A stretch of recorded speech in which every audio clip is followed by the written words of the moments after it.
Hello YouTube family, and thank you for tuning in for segment 2. I hope you enjoyed our first segment last week on preparing for the next level. As promised, I told you this week we're going to be talking a little bit about finances, and so I want to start off with our financial journey talking about budgeting. Yes, the B word.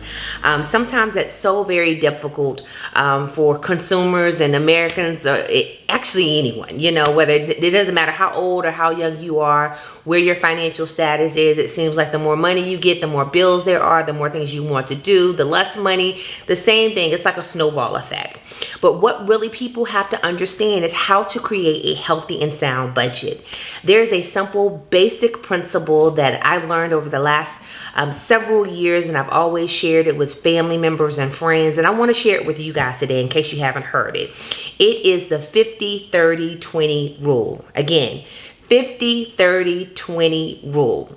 The 50-30-20 rule is a really basic mathematical principle that says, how should I utilize my income that I bring home, my take-home pay? So I want you to take the opportunity and do these steps with me, okay? So the 50-30-20 rule, what you're going to do is say, how much of my income that I bring home, how much should be used on my needs, how much should be used on my wants, and then how much should be used on my savings, okay? So again, needs, wants, and savings, the 50-30-20 rule. So if you think about it this way, those of you that are employees, which means you have a take-home pay.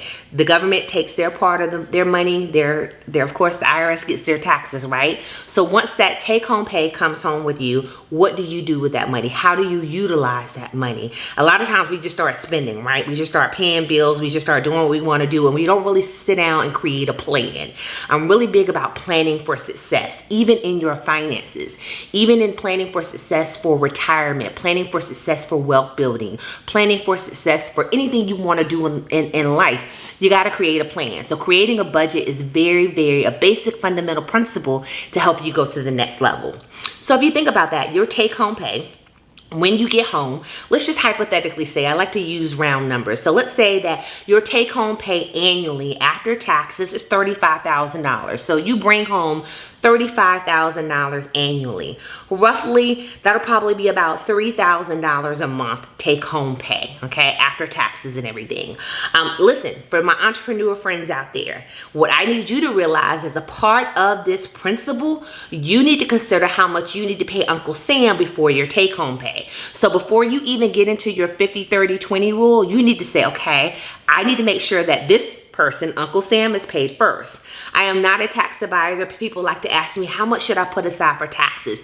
You need to refer to your tax advisor, but what the standard principle is 15%. 15% of the money that you bring in on a month-to-month basis, you need to put that up for Uncle Sam, okay? So again, now we're back to our take-home pay. Whether you're an employer or you're an employee, what is your take-home pay after taxes? So whatever that take-home pay is, and we're gonna use the number of $35,000. Let's say that your take-home pay annually is $35,000, which means about $3,000 is how much you bring home. Well, guess what? 50% of $3,000 is $1,500. So what are your needs in that 50% ratio? What are your needs? Let's talk about some needs. Write down some of the needs that you have. Of course, basic living expenses, okay? Needs are, I need transportation. Needs are, I need groceries, okay?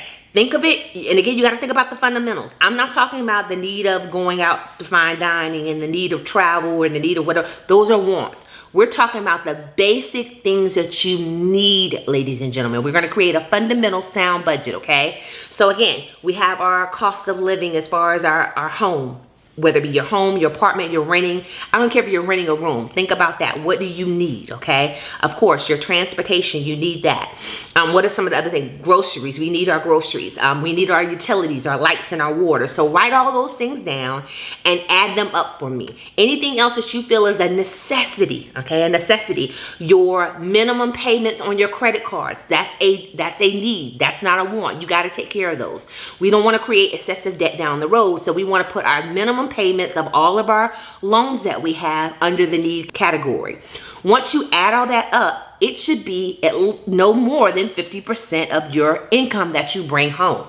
If it's more than that, don't panic, okay? We're gonna create a plan for you to get out of that. But that's what you wanna focus on. You wanna focus on creating a lifestyle that your needs fall below 50% of what you bring home. That is the goal, ladies and gentlemen. The more money you make, you still want to stay under that. You know, I'm always trying to reduce that 50%. I'm never trying to go over that 50%. Even with the income as you continue to grow and you begin to grow wealth and do other things, you want to stay under 50% for needs, okay? The necessities of life. So write all those down for me, add them up, and let's get it under, again, half of whatever your take-home pay is. The next category, 30%, is your wants. So in that same scenario, when you're talking about wants, 30% of that $3,000 is $900. So $900 should be monies that you can utilize for wants. Let's talk about some of our daily wants. Things like going to dinner, things like getting our hair done or our nails done or haircuts, things like, you know, going out and buying an outfit, things like traveling, things like Uber Eats, if you're anything like me, Uber Eats and our Netflix bills, those type of things that you do on a day-to-day basis, they're really wants. Like, you can live without them, but you want it. You want to be able to enjoy your life. That should not exceed 30% of your income. So if I'm bringing home $3,000, then I know that $1,500 is set aside for my needs, okay? Then I should have $900 that's available for my wants, the things that going to the movies, you know, hanging out, me and my husband going to dinner or any of those kind of things, going to a football game, okay? Those are the things that I want to do in life, okay? So write down all of your wants, the things that you desire to do on a month-to-month basis. Sometimes the great thing about it, you may not utilize all the funds in the wants. Where you want to put that money at after you have completed your needs and you have leftover money for your wants, you want to put it over into the savings category. The savings category should be 20% of your income, okay? Again, take home pay. So if I'm working with $3,000, $1,500 is already gone to my needs, $900 are now going to my wants. I have $600 left over now that I should be able to do something with savings. Anything, and that may be, if you already have 401k, that's a great way that you're doing savings. Maybe you want to put some money up in a basic savings account. Maybe you want to do something like you want to pay off more debt. So remember we pay the minimum payments in our needs category, but maybe I'm trying to pay off some credit card bills or I'm trying to pay off some student loans faster. I can put a little bit more money towards that needs category of those credit cards or that debt that I'm trying to pay off, so I can have a financial plan. Whether it's you want to dabble in stocks a little bit, and maybe you want to play around with that. Maybe you have a Roth IRA, but that's how you want to divide and budget your monies. It's a simple, basic formula. Again, okay, 50% is my needs, 30% are my wants, and 20% are my savings. Now, those of you that are givers out there, I know that I am very big about giving. People are probably thinking, well, where do I put my giving? You know, whether it be tithing or giving in your community or whatever, your charities or whatever it is that you're doing. I always put that in my needs category. That's something that has to happen for me. I got to make sure that that comes off of the top. So maybe you want to transition and you want to say, you know what, I want to do 60% of my money into needs because I want to make sure that I'm being a giver. And then I want to take my wants, instead of doing 30% in my wants, I'm going to bring that down to 20% because that desire for me to give to others, I got to make sure that it gets taken care of. So ladies and gentlemen, perfect that. Write it down. We talked last week about writing the vision and making it plain, right? Don't panic.